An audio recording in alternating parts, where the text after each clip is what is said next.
मध्य प्रदेश के रीवा जिले में नरकंकाल मिलने का सिलसिला लगातार जारी है। इसी सिलसिले में रीवा जिले के सोहागी थाना अंतर्गत सोहागी पहाड़ के बुधमा जंगल में एक नरकंकाल लकड़ी बीनने वाले ग्रामीणों को दिखाई दिया।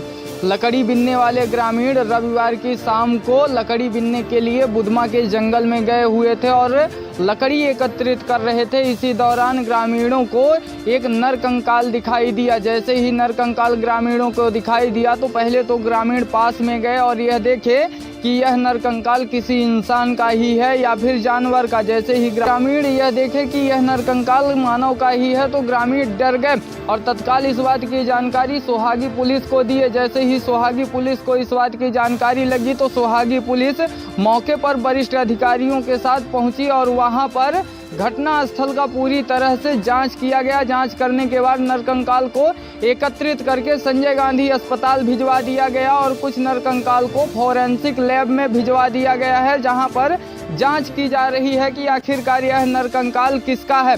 जिस तरह से रीवा जिले में नरकंकाल मिलने की घटना दिन प्रतिदिन बढ़ती चली जा रही है, ये कहीं ना कहीं चिंता का विषय बना हुआ है, क्योंकि अभी कुछ दिन पूर्व ही मऊगन थाना अंतर्गत एक नरकंकाल देखा गया था, जहां पर पुलिस के द्वारा फिर आगे की कार्यवाही की गई। ऐसा ही नरकंकाल रीवा जिले के सोहागी थाना अंतर्गत पहाड़ के बुधमा जंगल में देखा गया है। हालांकि पुलिस के द्वारा मर कायम कर लिया गया है और आगे की जांच की जा रही है। जहां पर नरकंकाल मिला है वहीं कुछ ही दूर पर एक बोरी भी मिली है। बोरी में कुछ श्रृंगार का सामान, पानी की 2 बोतलें और तंबाकू की डिब्बी, 2 साड़ियाँ जैसे अन्य कुछ सामान मिले हैं। वहीं एएसपी रीवा के द्वारा बताया गया कि जो भी बोरी में सामान मिला है इसको देखकर यह प्रतीत हो रहा है कि जैसे कुछ पागलों के द्वारा कई जगह से सामान एकत्रित कर लिया जाता था और बोरी में भर लिया जाता था, सेम वैसा ही कुछ दिखाई दे रहा है।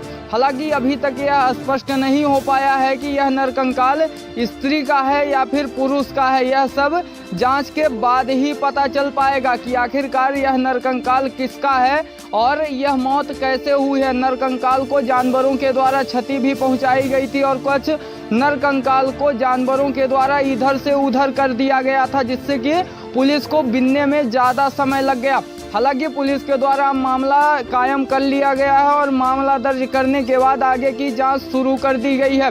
बताया यह जा रहा है कि जांच करने के बाद और फॉरेंसिक लैब की रिपोर्ट आने के बाद ही आगे कुछ कहा जा सकता है कि आखिरकार यह नरकंकाल किसका है और यहाँ पर कैसे आया है।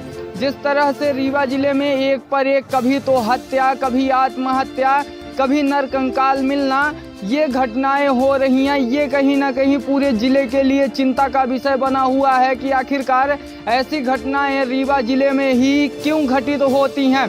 जिस तरह से रीवा ज़िले में अपराध दिन प्रतिदिन बढ़ता चला जा रहा है और अपराध अपना पैर पसार रहा है, ये कहीं ना कहीं चिंता का विषय बना हुआ है। हालांकि देखना अब यह दिलचस्प होगा क्या रीवा पुलिस इस नरकंकाल की गुत्थी को सुलझा पाती है या फिर यह भी अनसुलझी गुत्थी बनकर रह जाएगी। R9 भारत के साथ संवाददाता विजय तिवारी, रीवा।